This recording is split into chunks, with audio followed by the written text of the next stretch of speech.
शांत समुद्र कधी उत्तम खलाशी तयार करू शकत नाही. समुद्र उधाणलेला असला, लाटावर लाटा पळतो असला, वादळ वारा सुटलेला असलं आणि या तुफानात जर तुम्ही तुमची नौका घातली आणि सुखरूप पलीकडच्या किनाऱ्यावर पोहोचला, याचा अर्थ तुमचा कस लागला म्हणजेच तुम्ही सर्वोत्तम घडला.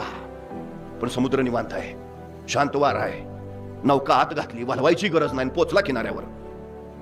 तुम्ही सर्वोत्तम नाही, कारण तुमचा कसच लागला नाही. कस लागायचं असेल तर संकट यायला हवीत, अडचणी यायला हव्यात. पूर्वीची माणसं घडली, त्यांनी समाज घडवला का? कारण ती संघर्षातून उभा राहिली. आता सगळं सहज मिळायला लागलं आमच्या पिढ्यांना, म्हणून त्याचं मोल आणि महत्व नाही. ही अडचण आमच्या पोरांना संकटांशी लढायला आणि भिडायला शिकवा, सगळ्यात महत्वाचं आहे.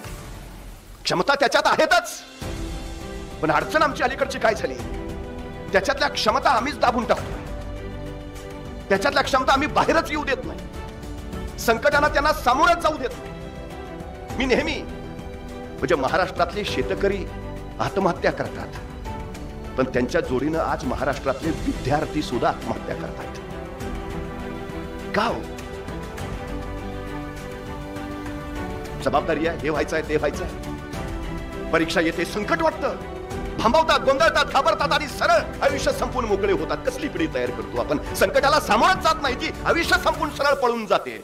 पळून आणि टाळून संकट सरत नाहीत, लढून आणि भिडूनच संकट बाजूला करता येतात. हे आमच्या पोरांच्या डोक्यात एकदा घुसवा.